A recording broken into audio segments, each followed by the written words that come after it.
Exercise 13.4 से question number 1। A drinking glass is in the shape of a frustum of a cone of height 14 centimetre. एक पानी पीने का glass है। Glass आपने देखा होगा, इसमें शेप बता भी रखी है कि वो एक कोन के फ्रस्टम की शेप का है। ऐसा होता है फ्रस्टम।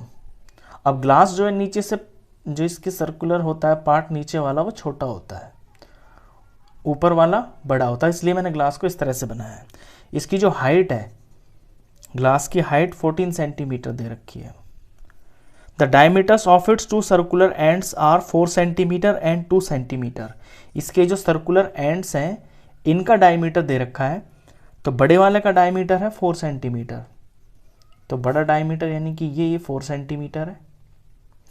और छोटा डायमीटर, छोटा जो सर्कुलर पार्ट है, इसे छोटे डी से डिनोट कर लेता हूं मैं, ये 2 सेंटीमीटर है। Find the capacity of the glass. तो इस ग्लास की कैपेसिटी आपको बतानी है। कैपेसिटी का मतलब है कि इसके अंदर कितनी चीज आ सकती है, ये कितनी चीज को होल्ड कर सकता है। अब वो पता करने के लिए हम किसी भी फिगर का वॉल्यूम निकालते हैं। अगर हम इस ग्लास का वॉल्यूम निकालते हैं तो जो इसका वॉल्यूम होगा ना, वही इसकी कैपेसिटी होगी। उतनी चीज इसके अंदर आ सकती है। और ये जो फिगर है, ये है एक फ्रस्टम। तो ग्लास का हम कैपेसिटी निकालेंगे। तो कैपेसिटी ऑफ ग्लास, और ये किसके बराबर होगा? वॉल्यूम ऑफ फ्रस्टम के बराबर। तो यहाँ पे फ्रस्टम का ही फॉर्मूला लगेगा। पहले लैंग्वेज में लिख लेते हैं, वॉल्यूम ऑफ फ्रस्टम। और फ्रस्टम का वॉल्यूम होता है 1/3 पाई, और आर की जगह पे बड़े आर का स्क्वायर प्लस छोटे आर का स्क्वायर प्लस बड़े आर का और छोटे आर का प्रोडक्ट, और इनटू में हाइट। जो कोन का फॉर्मूला होता है ना, 1/3 पाई आर स्क्वायर हाइट, ये कोन का वॉल्यूम होता है।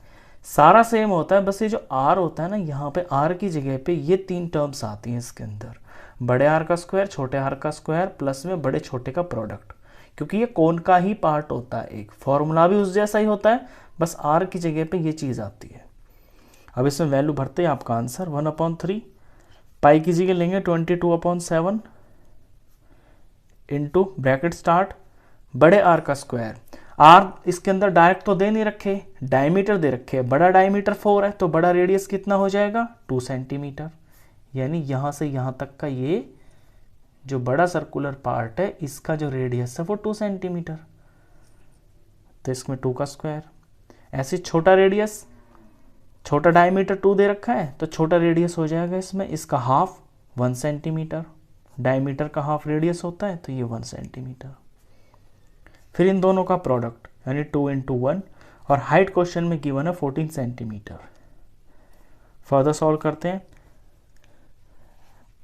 तो 1/3 एज इट इज लिखिए, 22/7 एज इट इज लिखिए, और ब्रैकेट के अंदर इसे सिंप्लीफाई करते हैं। तो 2 का स्क्वायर हो गया 4, 1 का स्क्वायर 1 हो गया, और 2 1 ज़ा 2 हो गया, और इंटू 14।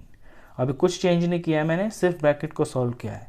अगले स्टेप में भी मैं कुछ नहीं करूंगा, इस ब्रैकेट को और थोड़ा सा सिंप्लीफाई कर दूंगा। 4 5 6 7, तो सारा का सारा जो ब्रैकेट में ही 7 बन गया, इंटू ये आगे 14 है। अब इसको काट लेते हैं। देखिए 7 से 7 कट रहा है, ये पूरा खत्म हो गया। नीचे 3 बच रहा है, 3 तो ऊपर किसी से भी नहीं कट रहा, तो अब कुछ भी नहीं है हमारे पास। अब हमें जो ऊपर है वो मल्टीप्लाई करना पड़ेगा, नीचे जो एज इट इज, यानी 22 को 14 से मल्टीप्लाई करेंगे तो ये वैल्यू आएगी। 14 को 22 से मल्टीप्लाई करेंगे तो 14 2 ज़ा 28, और 14 2 ज़ा 28, 80 308 आ गया है, और नीचे है 3। ये आंसर है। अब ऊपर बड़ा नंबर है, तो इसे हम मिक्स फ्रैक्शन में भी लिख सकते हैं। जब भी आपका आंसर फ्रैक्शन में आए और ऊपर बड़ा नंबर हो, तो आप उसे डिवाइड करके ना मिक्स फ्रैक्शन में आंसर ज़रूर निकाला करें। 3 से डिवाइड करेंगे इसको, तो 3 1 ज़ा 3 हो गया, ऊपर से 0 उतरा तो ये 0 पे चला गया, फिर ऊपर से 8 उतरा, 3 2 ज़ा ये 6 हो गया, माइनस करके 2 आ गया, ये रिमाइंडर। यहाँ पे सवाल खत्म हो गया। अब जो मेन चीज़ होती है ना, ये क्वोशिएंट, ये आपका मेन आंसर होता है 102, और रिमाइंडर को हम ऊपर लिखते हैं। नीचे की चीज़ सेम रहती है, जहाँ पे है यहीं पे रहेगी। और सारा क्वेश्चन है सेंटीमीटर में, तो सेंटीमीटर, वॉल्यूम का क्वेश्चन है तो सेंटीमीटर में क्यूब लगता है। तो ये इसका आंसर। तो इस ग्लास की जो कैपेसिटी है, यानी इस ग्लास का